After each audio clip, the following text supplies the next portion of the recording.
providing sources of inspiration for Wells physical environment. These mountains, known as the Cairngorm or Aug.2015 in Gaelic, are red mountains are maintained specialist land and animal communities.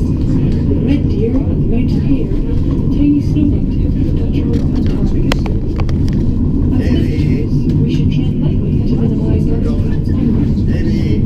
For this reason, we must ensure that our activities are sustainable and the surrounding ecosystems are protected for future generations. You are now travelling to the edge of one of the last true mountain wilderness of this country. This mountain range is the coldest, windiest, and snowiest place in British Isles. Sit back and relax while we transport you from the heather moorland of the forest range to an Arctic landscape. Many parts of these mountains are designated under European environmental law, and we operate a visitor management system to help protect them. It falls Britain's largest nature reserve, Britain's largest national park, the Cairngorms National Park. The conservation plan here at Cairngorm allows you to participate in our guided walking and hiking tours, while all other funicular visitors must remain within the boundaries of the terrace. Our wide-ranging monitoring results show a positive increase in vegetation and habitat cover. This is being achieved by the conservation plan, along with the targeted path maintenance and path construction. Protected species such as duck continue to thrive and can be often seen within the ski area.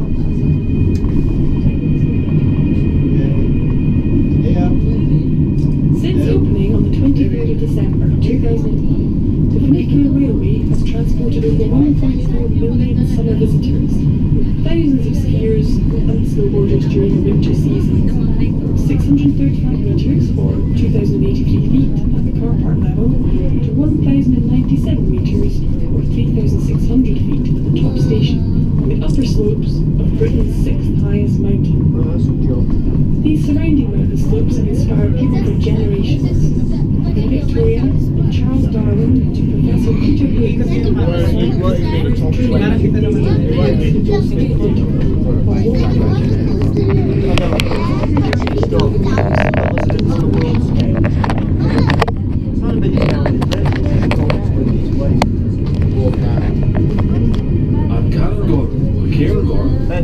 Blue Hill is Britain's premier ski area.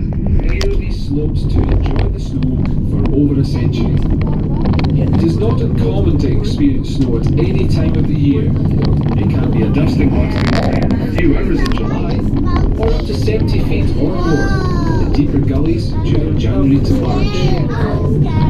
These large accumulations are caused by ferocious winds, driving the snow from exposed slopes and bridges and depositing them in sheltered areas.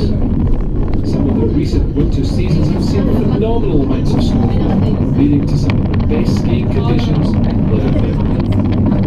The elevated funicular track below us is completely covered by snow. Digging teams have to shift snow by hand to keep the guide wheels from the dry road free, allowing the train to move. Sometimes even the tailpipe from the top gets included with fill, and there can be up to date centimetres of snow needing to be down. This extreme winter weather constantly moves from across the mountain, and conditions can change by the minute. In the winter of 2010, our pace machines cruised over 1 million tons of snow, moving snow off the funicular track, grooming runs across the mountainside to create surfaces smoother than a motorway. At times, we use these machines to help the plows and the snowblowers and the diggers to get the road moving. You are now approaching the end of your upward journey and will shortly be arriving at the Cairngorm station, the highest underground station in the UK, at a height of 1,097 metres or 3,600 feet. That's over 3.5 times higher than the Leamington Shard, Europe's tallest building. The Cairngorm station is home to the mountain exhibition, where you can find out more about how nature and the elements have shaped this sub-Arctic landscape, how animals and plants have adapted to survive here, and why it is so fragile it has to be protected.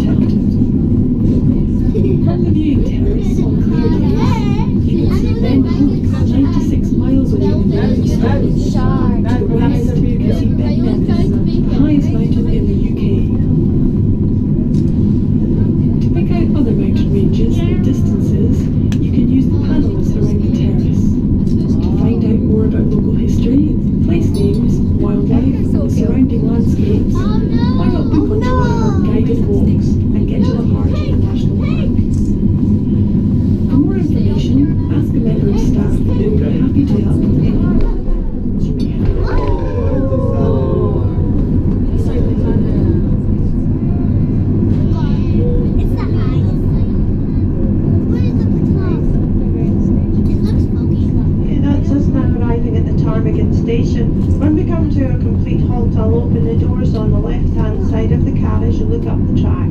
Make your way down the stairs and through the double doors. That leads you through to the mounted exhibition on level 1 and to the stairs and lift for the other levels. Level 2 is the shop at the top, level 3 is the outside viewing terrace, and level 4 is the restaurant and the platform for your return journey. The trains run every 20 minutes, that's on the hour, 20 past and 22 the hour. You're welcome to come back down on any train. And because we do have the Cairngorm conservation system in place, there's no access out onto the mountain from the building or from the viewing terrace unless you're booked on one of our guided walks, and then you'll meet your guide on the top platform on level 4. If you'd like to book onto a guided walk, you can do so from the shop on level 2. I hope you all enjoy your visit.